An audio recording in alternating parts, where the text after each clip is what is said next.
আসসালামু আলাইকুম। প্রিয় দর্শক, অন্য মঞ্চের আলাপচারিতায় আপনাদের সকলকে আমন্ত্রণ জানাচ্ছি। বাংলাদেশে আন্তর্জাতিক অপরাধ ট্রাইব্যুনালে মানবতাবিরোধী অপরাধের মামলায় সাবেক প্রধানমন্ত্রী শেখ হাসিনা সহ ৩ আসামির বিরুদ্ধে দায়ের করা মামলার রায় সোমবার ঘোষণা করা হবে। রাষ্ট্রপক্ষ চেয়েছে সর্বোচ্চ সাজা অর্থাৎ মৃত্যুদণ্ড দেওয়া হোক সাবেক প্রধানমন্ত্রী শেখ হাসিনাকে। ব্রিটিশ সাংবাদিক ডেভিড বার্গম্যান, যিনি দীর্ঘদিন ধরে বাংলাদেশের আন্তর্জাতিক অপরাধ ট্রাইব্যুনালের বিচার কাজ পর্যবেক্ষণ করছেন, তিনি নিজের ফেসবুক পোস্টে শেখ হাসিনা সহ ৩ আসামির বিরুদ্ধে এই মামলার বিচার প্রক্রিয়া নিয়ে ৩টি অসঙ্গতির কথা তুলে ধরেছেন। ডেভিড বার্গম্যান মনে করেন, যেহেতু মামলাটি বাংলাদেশের একজন সাবেক প্রধানমন্ত্রীর বিরুদ্ধে, তাই বিচার প্রক্রিয়ায় এই ত্রুটিগুলো অনেক বেশি আন্তর্জাতিক গোষ্ঠীগুলোর নজরে আসবে। তখন দেখা দিতে পারে নানা ধরনের প্রশ্ন। মজার ব্যাপার হলো, সম্প্রতি শেখ হাসিনা জাতিসংঘে আইনজীবীর মাধ্যমে যেসব নালিশ করেছেন, সেখানেও একই ধরনের অভিযোগ উঠে এসেছে। এদিকে শেখ হাসিনা এবং আওয়ামী লীগের অভিযোগ হলো ইউনূস প্রশাসনের লিখে দেয়া রায় দেওয়া হবে। তাই এই রায়ের প্রতিবাদে রোববারের পর সোমবারও বাংলাদেশে কমপ্লিট শাটডাউন পালনের ডাক দিয়েছে আওয়ামী লীগ। রোববার বেশ কিছু জায়গায় ককটেল বিস্ফোরণ ও বাসে অগ্নিসংযোগের ঘটনা ঘটেছে। আন্তর্জাতিক অপরাধ ট্রাইব্যুনাল ও আশপাশের এলাকায় পর্যাপ্ত সংখ্যক সেনা সদস্য মোতায়েন করে নিশ্চিদ্র নিরাপত্তা নিশ্চিত করতে সুপ্রিম কোর্ট প্রশাসন থেকে সেনা সদরে চিঠি দেওয়া হয়েছে। এসব কিছুকে ছাড়িয়ে নতুন করে বিতর্কের জন্ম দিয়েছে ঢাকা পুলিশ কমিশনারের একটি নির্দেশ। পুলিশ আইনের দোহাই দিয়ে যানবাহনে অগ্নিসংযোগ ও ককটেল নিক্ষেপ করতে এলে সরাসরি গুলির নির্দেশ দিয়েছেন ঢাকা মহানগর পুলিশ বা ডিএমপি কমিশনার শেখ মোহাম্মদ সাজ্জাদ আলী। 5 দিনের আগে চট্টগ্রাম মহানগর পুলিশের কমিশনার একই ধরনের নির্দেশনা দিলে সেটি নিয়ে মিশ্র প্রতিক্রিয়া তৈরি হয়। দর্শক, বাংলাদেশের পুলিশের বিরুদ্ধে বিচার বহির্ভূত হত্যাকাণ্ড এবং মানবাধিকার লঙ্ঘনের গুরুতর অভিযোগ আছে। প্রশ্ন উঠেছে, একাধিক মানবাধিকার কর্মী আছে অধ্যাপক ইউনূসের যে পরিষদে, সেই সরকার আমলে কি তাহলে পুলিশ আবারও ভয়ঙ্কর রূপেই ফিরে যাচ্ছে? বিস্তারিত জানতে চলুন যাওয়া যাক বিশ্লেষণে। ৭১-এর মানবতা বিরোধী অপরাধের বিচারের জন্য বিগত আওয়ামী লীগ সরকারের সময় আন্তর্জাতিক অপরাধ ট্রাইব্যুনাল গঠন করা হয়। ২০২৪ সালের ৫ই আগস্ট আওয়ামী লীগ সরকার পতনের পর এই ট্রাইব্যুনাল পুনর্গঠন করা হয়। পুনর্গঠিত ট্রাইব্যুনালে শেখ হাসিনার বিরুদ্ধে জুলাই আন্দোলনের সময় সংগঠিত মানবতা বিরোধী অপরাধের ঘটনায় প্রথম মামলা হয়। গত বছরের ১৭ অক্টোবর পুনর্গঠিত ট্রাইব্যুনালের প্রথম বিচার কার্যক্রম অনুষ্ঠিত হয়। ওই দিনই শেখ হাসিনার বিরুদ্ধে এই মামলায় গ্রেপ্তারি পরোয়ানা জারি করে ট্রাইব্যুনাল। ওই সময় শেখ হাসিনাই মামলাটির একমাত্র আসামি ছিলেন। পরে এবছরের মার্চে সাবেক স্বরাষ্ট্রমন্ত্রী এবং সাবেক আইজিপিকে এই মামলায় আসামি করতে প্রসিকিউশনের করা আবেদন মঞ্জুর করেন ট্রাইব্যুনাল। এবছরের 12ই মে ট্রাইব্যুনালের তদন্ত সংস্থা চিফ প্রসিকিউটরের কার্যালয়ে তদন্ত প্রতিবেদন জমা দেয়। এই মামলায় শেখ হাসিনা সহ আসামিদের বিরুদ্ধে 5টি অভিযোগ এনে প্রতিবেদন জমা দেয় তদন্ত সংস্থা। শেখ হাসিনা মাস্টার মাইন্ড, হুকুমদাতা ও সুপেরিয়র কমান্ডার হিসেবে মানবতা বিরোধী অপরাধ সংগঠিত করেছেন বলে তদন্ত প্রতিবেদনে উল্লেখ করা হয়েছে। পরে গত 1 জুন শেখ হাসিনা সহ 3 আসামির বিরুদ্ধে আনুষ্ঠানিক অভিযোগ দাখিল করে প্রসিকিউশন। এরপর নানা আইনি প্রক্রিয়া শেষে গত বৃহস্পতিবার ট্রাইব্যুনাল 17ই নভেম্বর রায় ঘোষণার তারিখ নির্ধারণ করে। এই প্রেক্ষাপটে শেখ হাসিনার দল আওয়ামী লীগ অনলাইনে তাদের কর্মসূচি ঘোষণা করে। প্রসিকিউশনের পক্ষ থেকে সর্বোচ্চ শাস্তি মৃত্যুদণ্ড দাবি করা হয়েছে। অন্যদিকে শেখ হাসিনা ও আওয়ামী লীগের পক্ষ থেকে এই রায় পূর্ব নির্ধারিত বলে অভিযোগ আনা হয়েছে। দলটি 2 দিনের কমপ্লিট শাটডাউনের ডাক দিয়েছে। 16 নভেম্বর বেশ কিছু জায়গায় ককটেল বিস্ফোরণ ও বাসে অগ্নিসংযোগের ঘটনা ঘটেছে। আগুন ও হাত বোমা বিস্ফোরণের মতো সহিংস ঘটনার জেরে 4 জেলায় বিজিবি মোতায়েন করা হয়েছে। রোববার বিজিবি সদর দপ্তর এক বার্তায় ঢাকা, গোপালগঞ্জ, ফরিদপুর ও মাদারীপুর জেলায় এই মোতায়েনের খবর দেওয়া হয়েছে। আইসিটি ও তার আশপাশে নিরাপত্তা নিশ্চিত করতে সেনা মোতায়েন চায় সুপ্রিম কোর্ট প্রশাসন।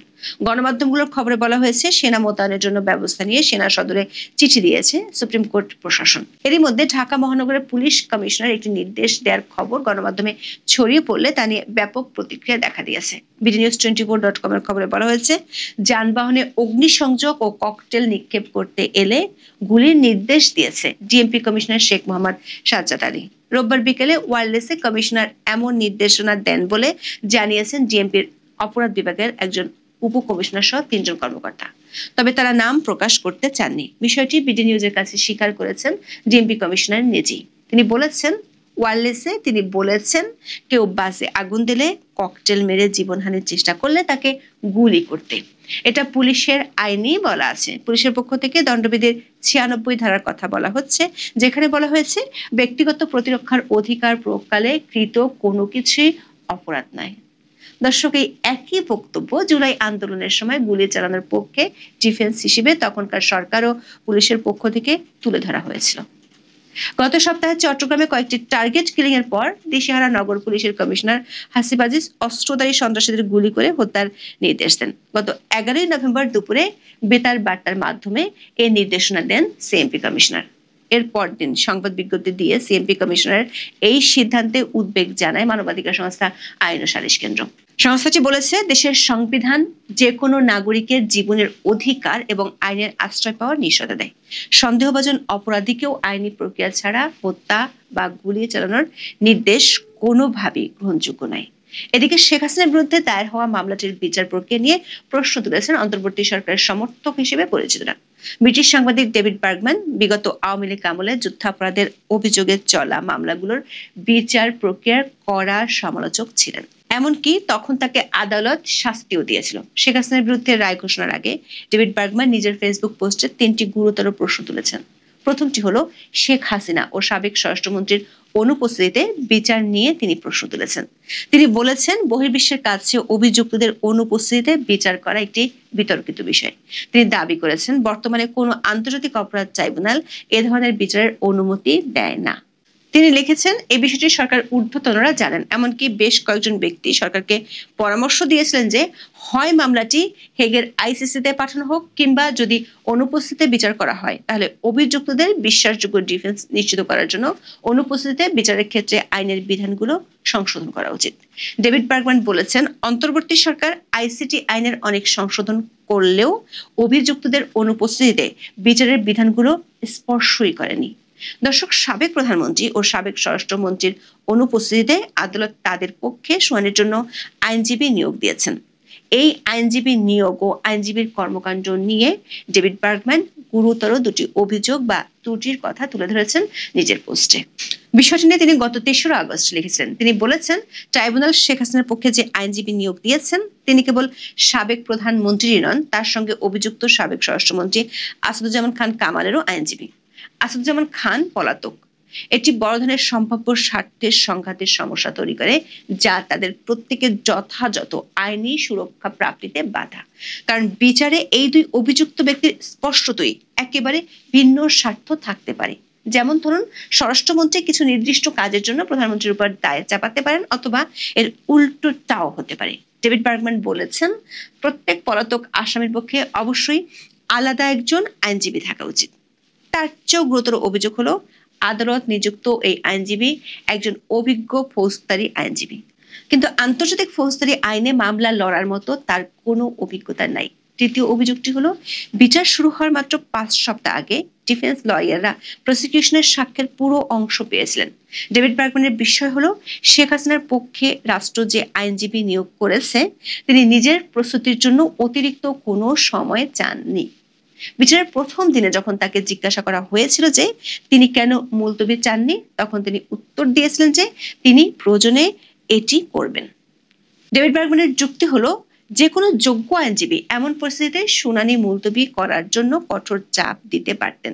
তাই এটি অবিশ্বাস্য লাগছে এই ব্রিটিশ সাংবাদিকের কাছে যে কোনো আইনজীবী, বিশেষত যে মামলায় ক্লায়েন্টদের সাথে যোগাযোগ করতে পারছেন না, সেখানে মানবতাবিরোধী অপরাধের 5টি অভিযোগের সাথে জড়িত এত অল্প সময়ের মধ্যে 2জন ব্যক্তির পক্ষে পর্যাপ্তভাবে ডিফেন্স আর্গুমেন্ট তৈরি করতে পারেন। এমনকি এই আইনজীবী আসামিপক্ষের একজন সাক্ষীও আদালতে হাজির করেননি। ডেভিড বার্গম্যানের আশঙ্কা, এই ত্রুটিগুলো আন্তর্জাতিক ক্ষেত্রে এই বিচার প্রক্রিয়ার স্বচ্ছতা নিয়ে প্রশ্ন তুলতে পারে। দর্শক, শেখ হাসিনার পক্ষে আন্তর্জাতিক অপরাধ ট্রাইব্যুনালে মামলা লড়তে আবেদন করেছিলেন সুপ্রিম কোর্টের প্রবীণ আইনজীবী জেরাই খান পান্না। তবে আদালত তা খারিজ করে দিয়েছিল। আন্তর্জাতিক অভিজ্ঞ আইনজীবী নিয়োগের চেষ্টাও হয়েছে, সেটিও সফল হয়নি। আওয়ামী লীগের পক্ষ থেকে জাতিসংঘের কাছে এই বিচার নিয়ে যে অভিযোগ করা হয়েছে সেটি হলো, শেখ হাসিনাকে নিজের পছন্দ মতো আইনজীবী নিয়োগের সুযোগ দেওয়া হয়নি। দলটির দাবি, ট্রাইব্যুনাল বা রাষ্ট্র নিজেদের পছন্দ মতো বিবাদী পক্ষের আইনজীবী নিয়োগ করেছে। এসব আইনজীবী নিয়োগে আসামি শেখ হাসিনার সম্মতি নেওয়া হয়নি। এটি একটি বৈশ্বিক নীতির লঙ্ঘন। যে কোনো অভিযুক্ত ব্যক্তির নিজের আইনজীবী বেছে নেওয়ার অধিকার রয়েছে। জাতিসংঘের দায়ের করা নালিশে বলা হয়েছে, মামলাটি পরিচালিত হচ্ছে অস্বাভাবিক দ্রুততায় এবং প্রস্তুতির জন্য আসামিপক্ষকে যথেষ্ট সময় দেওয়া হয়নি। জেরা ও প্রতিরক্ষার সুযোগ সীমিত করা হয়েছে। বিবাদী পক্ষের আবেদনগুলো দ্রুততার সঙ্গে খারিজ করা হয়েছে। আওয়ামী লীগের দাবি কিংবা আইসিটির পর্যবেক্ষকদের যতই মত থাকুক না কেন, সোমবার আদালত রায় ঘোষণা করবে। এখন দেখার বিষয় সেই রায় কি হয় এবং আওয়ামী লীগ সেই রায়ের প্রেক্ষিতে কি প্রতিক্রিয়া দেখায়। এখন এই পর্যন্ত সবাই বন্ধুরা, প্রীতি, সালাম এবং শুভেচ্ছা নেবেন।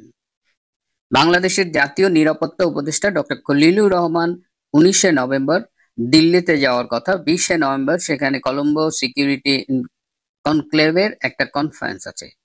কলম্বো সিকিউরিটি কনক্লেভ হলো ভারত মহাসাগরীয় অঞ্চলের 5টি দেশ নিয়ে একটা নিরাপত্তা সংস্থার মতো করা হয়েছে, যেটা এই অঞ্চলের নিরাপত্তা উন্নয়ন এবং অনেক কিছু দেখবে, যেটা হয় আর কি। এই দেশগুলো বাংলাদেশ, ভারত, শ্রীলঙ্কা, মালদ্বীপ এবং মরিশাস। তো সেখানে বাংলাদেশের নিরাপত্তা উপদেষ্টা ভারতের নিরাপত্তা উপদেষ্টার আমন্ত্রণে যোগ দেবেন এবং ভারত হলো হোস্ট কান্ট্রি। আমাদের জাতীয় নিরাপত্তা উপদেষ্টা ডক্টর খলিলুর রহমান তিনি এই সম্মেলনে যাবেন কিনা এটা নিয়ে একটা কনফিউশন ছিল। আমার মনে হয় এখন কনফিউশনটা নাই, কারণ আমরা কয়েকদিন ধরে লক্ষ্য করছিলাম যে ডক্টর খলিলুর রহমানকে আরেকজন বিশেষ সহকারী লুৎফে সিদ্দিকীকে দিয়ে রিপ্লেস করার একটা চেষ্টা আমরা খেয়াল করেছিলাম। তিনি আমেরিকায় সাধারণত আমরা জানি যে ডক্টর খলিলুর রহমানই সাধারণত আমেরিকার বিভিন্ন পর্যায়ের আমলাদের সাথে বা রাজনৈতিক নেতাদের সাথে মিটিং করেন, কিন্তু সম্প্রতি আমরা দেখলাম যে ডক্টর খলিলের পরিবর্তে সেখানে লুৎফে সিদ্দিকীকে ফিট করা হয়েছে। এবং এবারও একটা চেষ্টা ছিল যে ডক্টর খলিলের পরিবর্তে লুৎফে সিদ্দিকীকে দেওয়া যায় কিনা, কিন্তু অজিত দোভাল ডক্টর খলিলকে ইনভাইট করেছেন। এবং আপনারা জানেন কিনা আমি জানি না যে ডক্টর ইউনূসের সাথে ডক্টর খলিলের কিন্তু একটা দূরত্ব বেশ কয়েকদিন ধরে সৃষ্টি হয়েছে। ডক্টর খলিল মনে করেন যে বর্তমান অন্তর্বর্তীকালীন সরকারের যে ব্যর্থতা, তার জন্য প্রধানত দায়ী হলো ডক্টর ইউনূস। ডক্টর ইউনূস নিজের লাভ ছাড়া আর কিছুই দেখেনি, এমনকি যারা ডক্টর ইউনূসকে ক্ষমতায় বসিয়েছিলেন তিনি তাদেরকেও অনেক কাজের মাধ্যমে বিব্রত করেছেন।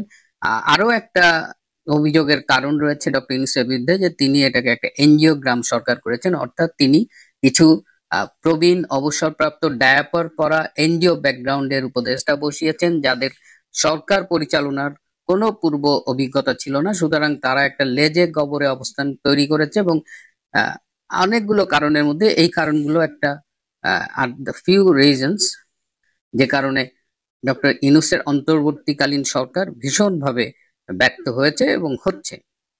এই কনসার্নটা কিন্তু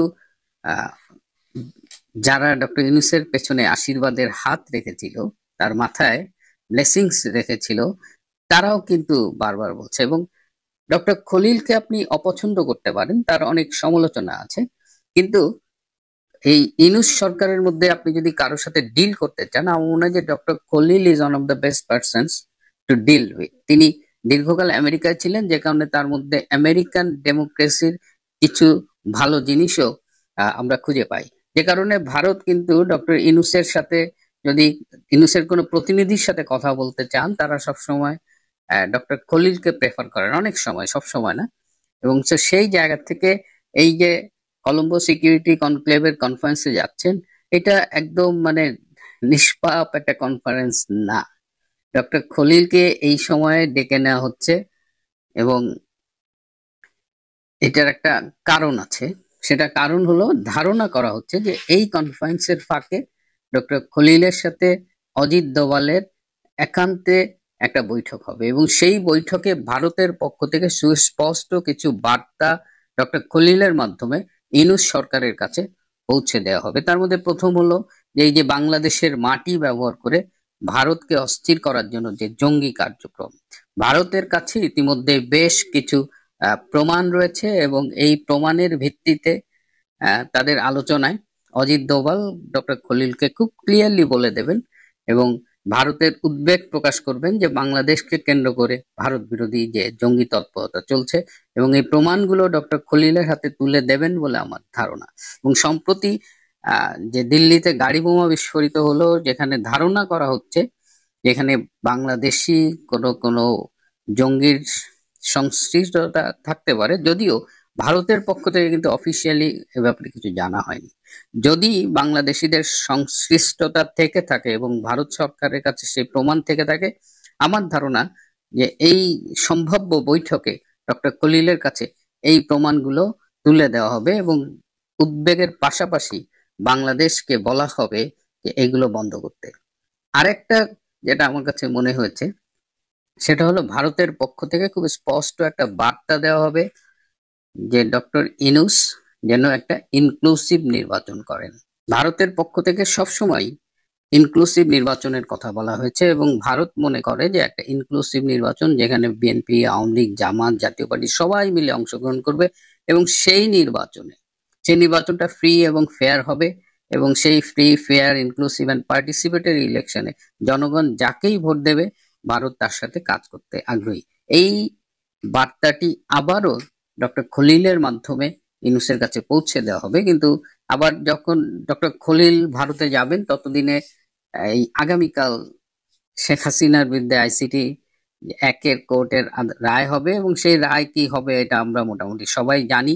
এই ক্যাঙ্গারু কোর্টের পূর্ব লিখিত রায় ঘোষিত হবে। সো ডক্টর খলিল যখন সেখানে যাবেন ততদিনে শেখ হাসিনার বিরুদ্ধে এই মামলার রায়ও হয়ে গেছে।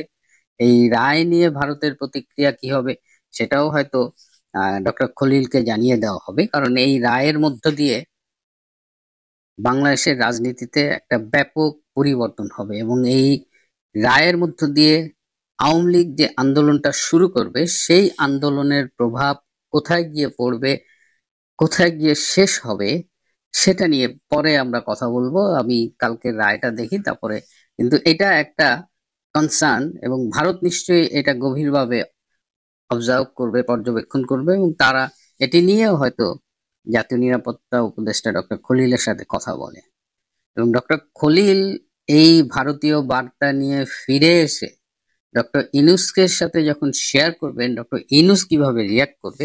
ডক্টর খলিল কিন্তু বুঝতে পারছেন যে বাংলাদেশের ব্যাপারে যে মার্কিন পলিসি ছিল বাইডেন প্রশাসনের, সেটা কিন্তু চেঞ্জ হচ্ছে, এবং এই চেঞ্জটা এখন আমরা যেভাবে শুনতে পাচ্ছি, তুলসী গ্যাবার্ড বলছে, পল কাপুরের কথা শুনছি, তো এই চেঞ্জটা কিন্তু আগে আমরা শুনিনি। দেখেন, এই ট্রাম্প ইলেক্টেড হয়েছে গত বছর নভেম্বরে, শপথ নিয়েছে বছরের জানুয়ারিতে, আর আমি কথা বলছি সেটা এই বছরের নভেম্বর। এর মধ্যে কিন্তু এখন পর্যন্ত বাংলাদেশের ব্যাপারে বাইডেন প্রশাসনের যে পলিসি ছিল সেটাই আমরা দেখতে পাচ্ছি, এবং বাইডেনের লোকজনই কিন্তু ঢাকায় যে মার্কিন দূতাবাস রয়েছে সেখানে ট্রেসি অ্যান্ড জ্যাকবসন বলেন যে চার্জ d'affaires অথবা ভারপ্রাপ্ত রাষ্ট্রদূত, তিনি কিন্তু বাইডেনের রিক্রুট। এখনো যারা আছে তারা অধিকাংশই বাইডেনের রিক্রুট, এবং খোঁজ নিয়ে জানলাম যে নভেম্বর ডিসেম্বরের মধ্যে বাইডেনের রিক্রুট মোটামুটি সবাই রিপ্লেসড হয়ে যাবে ট্রাম্পের নতুন রিক্রুটমেন্ট দিয়ে, এবং নতুন রাষ্ট্রদূত আসছেন বাংলাদেশে। সুতরাং বাংলাদেশের ব্যাপারে আমেরিকার যে পলিসি শিফট সেটা নতুন রাষ্ট্রদূত এলে অনেক বেশি এভিডেন্ট হবে। কিন্তু ডক্টর খলিল এই বিষয়টা জানেন, কারণ তিনি নিজে দীর্ঘকাল আমেরিকায় ছিলেন, আমেরিকায় যাওয়া আসা করেন, এবং এই যে মেসেজটা তিনি ডক্টর ইউনূসকে বারবার দিয়েছেন, কিন্তু ডক্টর ইউনূস খুব একটা কনভিন্স না। তিনি এখন এই পাকিস্তান আর কিছুটা চায়নার উপরে ভর করে মনে করছেন যে বৈতরণী পার হয়ে যাবে। সো ভারতে কনফারেন্স অ্যাটেন্ড করার পাশাপাশি ডক্টর খলিলের জন্য আমার মনে হয় না খুব ভালো কিছু অপেক্ষা করছে। ভারতের পক্ষ থেকে উদ্বেগ জানানো হবে, এবং কি হবে সেটা পরবর্তীতে যখন রিয়েল ঘটনাটা ঘটবে তখন নিশ্চয়ই সবকিছু আমরা জানতে পারবো। প্রিয় বন্ধুরা, আজ এ পর্যন্তই। ভালো থাকবেন, সুস্থ থাকবেন।